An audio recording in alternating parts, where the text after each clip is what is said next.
Universidade Social, CLDS, na professora doutora Ruth, também ao agrupamento de escolas, também por este convite e por este tour que está a ser feito aqui nas várias escolas do Conselho, que é sempre importante.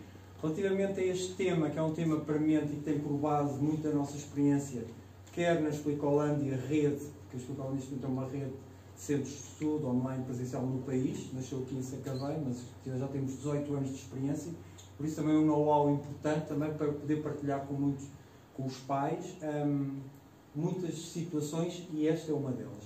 Métodos de estudo e acrescentei a gestão de expectativas, que vocês também vão perceber porquê. Bom, antes de mais, vou passar também para contextualizar tudo. Eu vou só baixar um bocadinho as luzes, ok? Para contextualizar tudo é importante, e de uma forma muito breve, temos uma hora, também não quero amassar muito, vamos ser muito objetivos e muito práticos na forma como vamos a trabalhar. A minha formação de base é de engenharia, mas sempre tive o sonho de ser um empreendedor e em 2004 decidi fundar a Explicolândia. A Explicolândia neste momento é uma rede de franchising que eu criei, que está expandida por várias zonas do país e tem eu, na minha parte, Sacavém, Évora, online e on-stand. Também houve uma parte muito interessante da minha vida, de qual a professora Graça Gonçalves é testemunha, que dei aulas de informática na Escola de Camarate. Passando aqui ao projeto também da Explicolândia, que nasceu em 2004 e do qual comemorámos o 18º aniversário no passado, dia 26 de novembro, é toda esta história de expansão, de confiança de muitos pais em todo o país e neste momento no estrangeiro também no modo online, que confiam nos nossos serviços. Temos um total de 8 unidades espalhadas, 6 centros de estudos, uma unidade em home-study e uma unidade online, 500 alunos inscritos em cada ano letivo, em Portugal e no estrangeiro, 100 colaboradores, quer no regime presencial e muito no online também, e 90% dos alunos é um modo individual. A nossa forma de trabalhar é 1 para 1, temos apoios, mas resume-se a 10% dos nossos serviços. Também temos uma estrutura em que classificamos como muito bom e bom, que é um questionário de avaliação que fazemos a todos os pais no final de cada ano letivo e que, felizmente, é classificado como muito bom e bom e 100% dos questionários de avaliação. E a comemoração do 18º aniversário. A nossa missão, e sempre foi um ponto, isto é importante vocês perceberem o contexto da Explicolândia para perceberem melhor depois a ideia dos métodos de estudo e gestão de expectativa. Os pais como sendo todo este processo. Isto foi uma ideia que eu criei, que achei em 2004, que os pais teriam que ser sempre uma base fundamental no processo educativo e que teriam que receber sempre todas as informações sobre o processo educativo. E então esta é a nossa missão. Prestar um apoio personalizado nos estudos dos alunos, que tem elevado a qualidade, onde os pais têm um papel interventivo no seu acompanhamento. Os nossos valores: qualidade, confiança, satisfação e ambição. Um serviço diferenciado numa elevada organização, isso é um ponto-chave, organização e compromisso, exigência e profissionalismo dos serviços, onde o teu sucesso é o nosso sucesso, é a nossa imagem do mundo. Temos também um conjunto de 10 mandamentos, que depois irão estar espelhados na conferência, que irei apontar, que têm espalhado nas nossas salas, que são, se os alunos cumprirem pelo menos 50% destes requisitos, conseguirão ter 50% de probabilidades de ter sucesso. E alguns deles são fundamentais também no estudo diário. A nossa visão da Explicolândia. Num triângulo em que a escola está no seu centro. E são 3 vértices fundamentais. Os pais, os alunos e a Explicolândia. Se um deles falhar, isto não funciona. Isto é sempre, nas reuniões que temos com os pais, é fundamental que cada um assuma as suas responsabilidades. Este triângulo tem variado ao longo dos anos e é importante o papel dos pais desde sempre, e foi com isso que conseguimos ter sucesso. O papel do aluno é fundamental e a Explicolândia, ou seja, cada um tem as suas responsabilidades bastante bem distribuídas, mas todos eles fazem parte ativa no sucesso. E a escola sempre como base. Inovamos através da Mais Explicolândia. Neste momento, todos os pais podem aceder a todo o processo educativo do aluno, conhecendo os resultados, as planificações, os relatórios das aulas. Ou seja, temos sempre fichas de trabalho que fazemos com os alunos de uma forma individual, ou seja, e para a aula e para TPC. Este é um ponto fundamental na autonomia que os alunos têm que ter em casa. Os pais conhecem sempre um relatório mensal, de modo a conhecer em detalhe o que é que cada aluno faz na explicação. O que é que trabalhou, os conteúdos que foram abordados, se fez ou não fez o trabalho e o desempenho dele na explicação. Isto, no fundo, é uma forma de nós também transmitirmos o feedback para que os pais, em certas situações, possam atuar também em conformidade. Como tinha dito anteriormente, nós fazemos 1/3 do trabalho, os pais fazem o outro terço e o aluno fará o outro terço. Há um horário fixo que permite uma organização elevada do processo, um compromisso àquele dia, àquela hora. Depois avaliações de período, em cada período escolar, no fundo, para os pais saberem em detalhe o que é que cada aluno deu e as dificuldades que manifestou ao longo do período. Com o online inovamos e é necessária a utilização de mesa digitalizadora para conseguirmos também fazer um trabalho de qualidade e de excelência. Neste momento, o online, há um perfil dos alunos que funciona no online. O online foi um processo inovador por causa da pandemia, que neste momento que selecionou alguns alunos, que funciona muito bem, mas que os alunos têm que ter um determinado perfil. Mais secundário ou com um elevado nível de autonomia. Os objetivos para concluir, ser uma referência de educação em cada cidade, prosseguir a nossa expansão nacional, expandir também o regime online, que é uma ferramenta fundamental neste momento na Explicolândia, quer em Portugal, quer no estrangeiro, e continuar a ser a melhor marca nacional em serviço de educação. No fundo, uma forma muito resumida, 18 anos de marca e de sucesso, porque não é uma área fácil de trabalhar e muito mais em regime privado, ou seja, com uma elevada concorrência.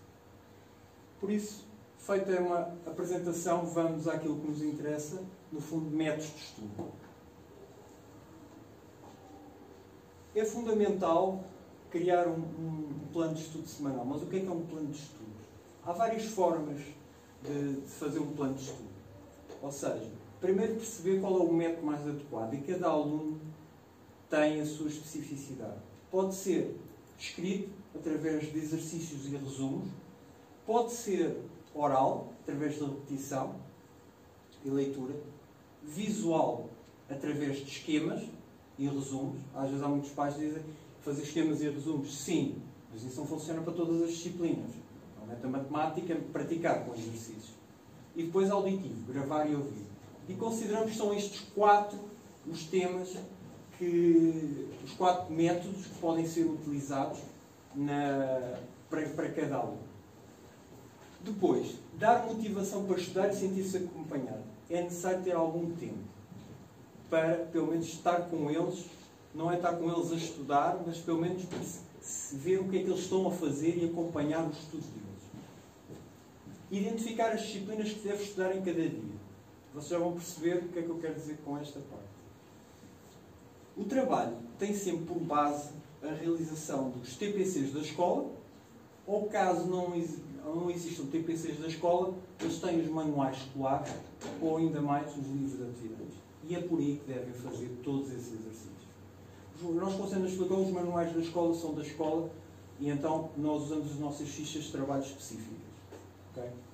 Agora, no tempo de estudo autónomo deles, eles devem usar os livros de atividades, porque muitas vezes verificamos que eles nem chegam a abrir, porque o professor diz, não diz que é preciso trabalhar, e então os alunos não fazem. Isso é uma característica que é muito comum. Enquanto no primeiro ciclo há a figura do professor que diz o que é que eles têm que fazer, eles obedecem e fazem. A partir do segundo ciclo já começam a ter que ter alguma autonomia. Como o professor não diz que não é para fazer, eles não fazem. E então é necessário eles começarem a ganhar essa autonomia. Organização e foco no estudo diário. Não é a quantidade de tempo, mas sim a qualidade. Às vezes não é por estar uma tarde inteira a estudar e muitas horas que se consegue ter melhores resultados, mas sim a qualidade. Durante o período de estudo, os telemóveis devem estar afastados e usar apenas quando for necessário. O local deve ser silencioso e não ter distrações. Os pais devem orientar o estudo dos alunos, mas isto não significa estudar com eles. Normalmente o que acontece com o tempo, há uma propensão dos pais. Uma coisa é orientar, outra coisa é sentarem-se a estudar com eles. Como nós costumamos dizer na Explicolândia, é uma questão de tempo até arrebentar as relações entre pais e filhos. Normalmente há uma continuidade a partir do 4º ano. Quando chegam ao 5º, os alunos têm mais disciplinas e há uma tentação para continuar a estudar com eles. Se essa parte não for gradualmente e se os alunos não começarem de uma forma autónoma, começarem a ter o seu tempo de estudo, quando chegam normalmente ao 7º e 8º ano, rebentam. O que nós dizemos é, normalmente acaba por ser complicado, os alunos já são mais disciplinas, os pais não têm essa obrigação os pais têm função de pais, e não têm a função de, no fundo, professores. Ou seja, a função paternal e de orientação, aí é que é fundamental.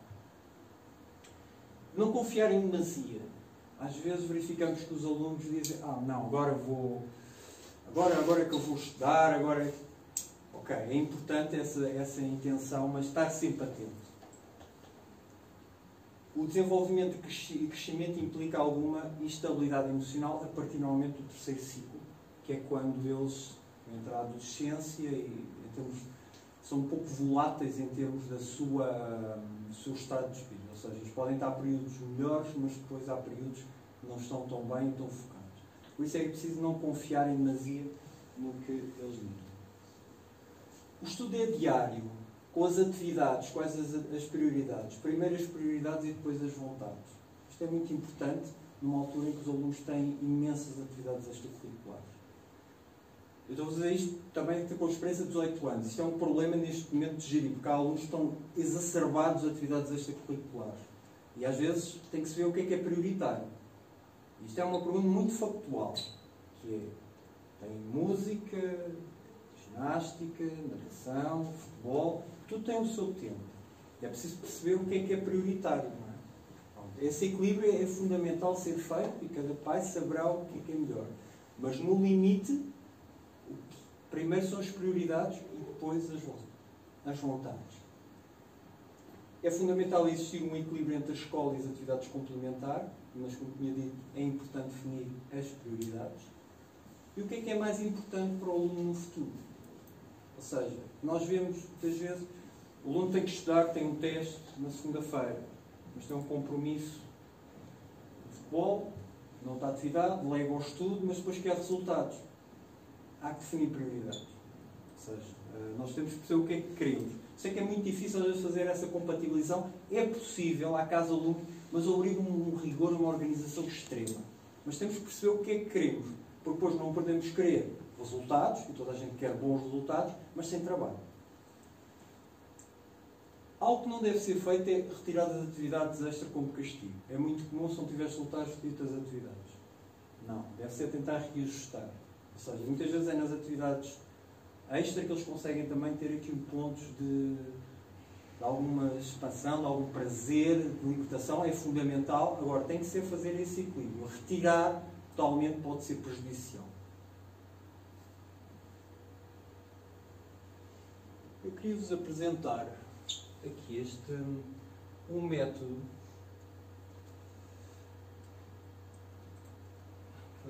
que é a prática espaçada.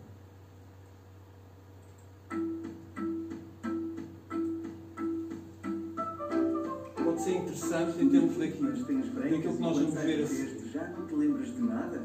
Deixa de estudar em cima da hora. Organiza-te e faz pausas entre as matérias. A aprendizagem espaçada. Tens tendência para esquecer a matéria que estudaste? Estudas muito para o teste e não te lembras de nada ao fim de uma semana e ao fim de um mês. É uma experiência frustrante, mas muito frequente e fácil de explicar. Isto acontece porque o estudo massivo em curtos intervalos de tempo não te ajuda a aprender. Quando estudas de véspera ou deixas tudo para a época dos exames, a aprendizagem vai ser sempre superficial. Vais esquecer rapidamente porque a matéria vai ficar na tua memória de curto prazo. Para evitar o esquecimento e aumentar a aprendizagem, aplica a prática espaçada. Estuda ao longo do tempo e depois recapitula a matéria. Como posso aplicar esta estratégia? Pega no teu horário e reserve períodos para estudar depois das aulas, mas deixa de lado as disciplinas do próprio dia. Estuda a matéria apenas um dia depois de ter sido ensinada. O objetivo é que haja um espaço de tempo entre as aulas e o estudo em casa. Começa por recapitular a matéria dada na véspera e depois parte para a revisão das aulas anteriores. Combina a prática do espaçamento com a prática da recuperação entre sessões de estudo. faz testes ou tira notas do que recordas.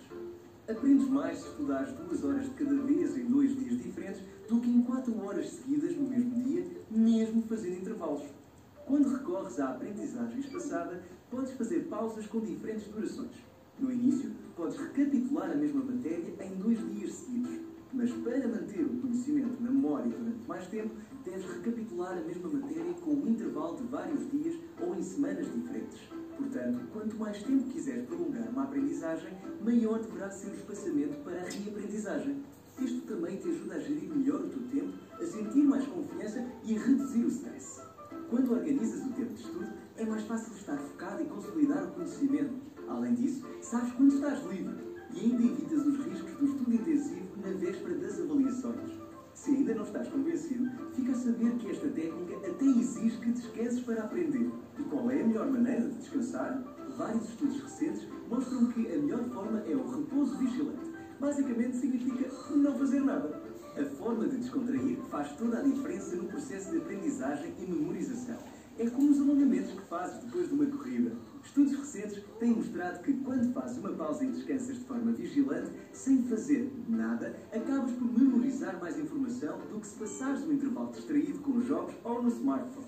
O repouso ativo, fazer algum tipo de atividade, jogos, redes sociais, interrompe os processos de consolidação.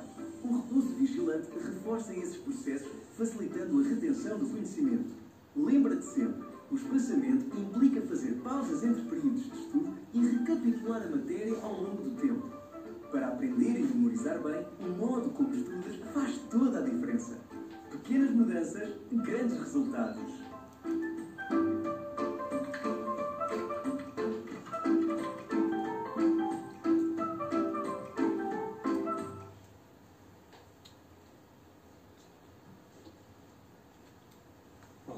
Basicamente, espero que de uma forma... Isto é do site Iniciativa Educação. Autoria Teresa Alexandre Soares dos Santos, iniciativaeducação.org. Tem vários sites interessantes sobre esta metodologia de estudo. Nós achamos particularmente interessante este método, porque daí baseamos muito o nosso modelo e no aconselhamento que damos aos pais, muito a partir do 5º ano, quando necessitam dos alunos ter alguma autonomia, de terem essencialmente o calendário de testes. Há muitos professores que fornecem uma ferramenta fundamental para os alunos escreverem todos os testes que têm ao longo do ano e terem aqui uma organização melhor. Depois nós criámos o plano de estudo autónomo, que no fundo é um horário de estudo, onde estão colocadas, a azul normalmente são as aulas, depois à tarde, intercalado com o estudo com as atividades extracurriculares. O princípio é mais ou menos o seguinte: quando o aluno tem a tarde livre, estuda 2 disciplinas. Quando tem a tarde mais preenchida, estuda uma. A ideia é que pelo menos faça um estudo por semana, ciências, nas cadeiras que têm 2 tempos, basicamente. Quando na matemática, português, convém estudar 2 vezes por semana. Ou seja, ter aqui alguma rotina de estudo, exceto no período de testes. Ou seja, porque os alunos começam-se a habituar a cada dia, à segunda-feira, têm que estudar a disciplina A, a disciplina B. À terça-feira, estudar a disciplina C. Isso vão memorizando esse hábito de estudo. Isso é importante, tenho essas práticas. Okay? Claro que no período de testes, tudo se altera em função dos testes. Mas o estudo deve ser regular e não só no período de testes. Por isso nós pegamos em alguns horários dos alunos, tentamos fazer um esboço daquilo que deve ser feito para haver alguma orientação. É claro que a situação se agrava quando é no 3º ciclo. No 3º ciclo eles têm menos tempo e têm mais disciplinas. A isso acrescentamos as atividades extracurriculares, obrigar aqui um esforço, mas temos que perceber o que é que nós queremos. Ou seja, é importante, no fundo, conseguirmos distribuir entre o sábado e o domingo, mas que o aluno tenha um estudo regular. Ou seja, pelo menos uma vez por semana, ou 2, no caso de disciplinas que tenham um maior acompanhamento, no caso da matemática e do português. E depois, quando terminarmos, vamos deixar esta parte do método de estudo também um espaço para dúvidas e questões que queiram colocar. Okay? O estudo deve ser realizado, não deve ser realizado apenas nas vésperas das avaliações, ou seja, é contínuo, esta estratégia. É um processo contínuo mesmo em período de férias. Ou seja, o período de férias é um período de algum descanso QB. Ou seja, pode-se reduzir a intensidade, mas manter-se alguma regularidade. Até porque sabe perfeitamente que, normalmente nas férias de verão, há um retrocesso imenso nas aprendizagens. Normalmente os primeiros testes de outubro normalmente têm graus de sucesso bastante elevados. E depois os alunos vão recuperando ao longo do ano letivo. Nunca desistir perante as dificuldades. Pedir ajudas quando estas não se conseguem ultrapassar ou quando se entra num processo de desmotivação. Ou seja, é sempre importante, quando o aluno não consegue, tenta sozinho, não consegue, pedir ajuda e não persistir nesse ponto. Estudar mesmo cansado, mesmo não apeteça, mesmo tempo cansado, etc. Não há espaço para desculpas. Ou seja, há muito uma tentação e, honestamente, nos últimos 2 anos, e pós-pandemia, depois devemos falar também disso, há uma propensão muito para muitas desculpas, ou seja, o nível de exigência tem baixado. Nós vemos muito isso, ou seja, há desculpas para tudo, mas depois há uma exigência máxima. É difícil fazer esta compatibilização. Ou seja, nós se queremos resultados, temos de ser exigentes e, no fundo, não há grande espaço para desculpas nem para estas justificações. Compromisso e regularidade. Não falhar. Ou seja, independentemente de tudo o que possa estar, é importante haver um compromisso com o que foi marcado, com o plano de estudo. No segundo ciclo de escolaridade, o antigo ciclo preparatório, eu creio que é daí que veio o nome de ciclo preparatório, porque era uma preparação para o terceiro ciclo, é fundamental iniciar este processo de autonomia. Ou seja, para quê? No terceiro ciclo o aluno já consiga ter algumas ferramentas e alguns processos de autonomia no estudo, para fazer a preparação para o secundário. E é no salto do 9º para o 10º que se vê a grande dificuldade, porque muitas vezes os alunos que não adquiriram estas competências até ao terceiro ciclo, quando chegam ao secundário, e no curso geral normalmente têm muitas dificuldades. E o 10º ano é um ano bastante já exigente, há um salto imenso do 9º para o 10º ano, e se os alunos não estiverem habituados a trabalhar, a estudar, a fazerem todo um processo de autonomia no estudo, será muito difícil essa transição. A capacidade de trabalho e a resiliência são fundamentais para o sucesso escolar do aluno. Ter capacidade para superar as adversidades. E a autonomia no estudo também é um processo gradual e sistemático, não é imediato, leva meses e anos. Ou seja, também está relacionado com o crescimento dos próprios alunos. O aluno deve-se assumir como o principal interveniente do processo educativo. Eu quero, eu consigo. Ou seja, tem que ser ele a puxar, porque no fundo, neste triângulo que tinha sido desenhado ao início, não é? Se não for ele o principal interveniente, nada vai funcionar. Os pais podem ser os melhores, podem ter o máximo de interesse, mas é o aluno que vai fazer o teste. Deve sempre valorizar os progressos realizados, necessidade de um reforço positivo, mas aliado sempre a uma correta gestão de expectativas. Isso vamos falar depois na segunda parte. A gestão de expectativas, que é preciso ter algum cuidado da forma como se pede às vezes em demasia aos alunos. Comunicação e interesse dos pais pelo trabalho realizado pelo aluno e não somente pelas avaliações. É importante estar atento às pequenas evoluções dele, às pequenas conquistas, e não apenas a uma nota final. Ou seja, há pequenos sinais que os alunos vão manifestando, especialmente num processo de autonomia, que é importante ter isso em conta. E o envolvimento construtivo dos pais no processo educativo, da escola, os centros de estudo, os centros de psicologia.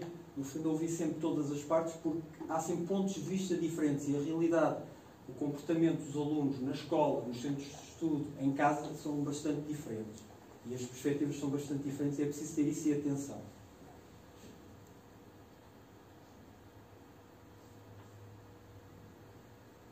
Durante o período de férias, os alunos devem manter alguma atividade. Ou seja, agora vem, apesar de agora o Salvador está orientado por semestres, mas devem manter alguma regularidade. Por mais pouco que seja, manter alguns exercícios, não parar totalmente, até porque neste momento com os semestres, os testes acabam por ser logo em janeiro. Por isso convém manter aqui alguma regularidade.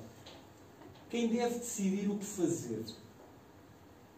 Não delegar responsabilidades quando os filhos ainda não têm maturidade para as desempenhar. Okay?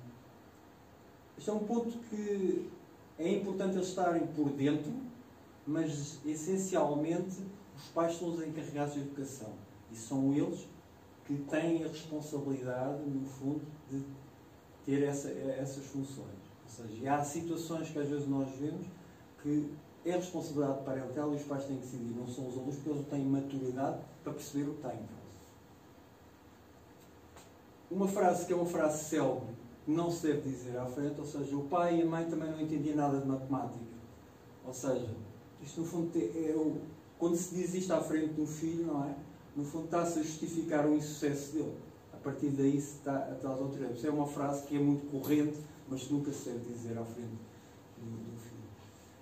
E não procurar responsáveis pelo eventual insucesso, desculpabilizando em qualquer circunstância, se foi o online, o professor, a forma como são lecionadas. Ou seja, há que ter em atenção e primeiro ouvir todas as partes e perceber que os pontos de vista são diferentes. E é muito fácil de responsabilizar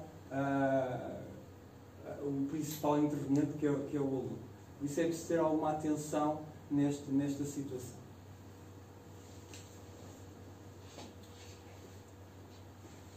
O facilitismo e o cansaço versus exigência e capacidade de trabalho. Ter como referência os melhores exemplos. Todos nós conhecemos bons exemplos em várias áreas, não é? Agora, muitas vezes nos esquecemos o que é preciso fazer para alcançar.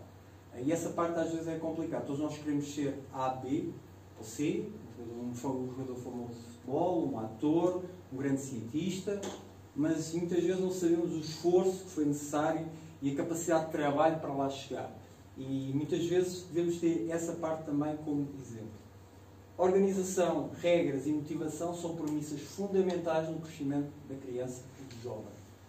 A educação representa os pilares de uma casa e sobre elas se constroem as paredes do conhecimento. Sempre dois pontos que é importante ter em conta.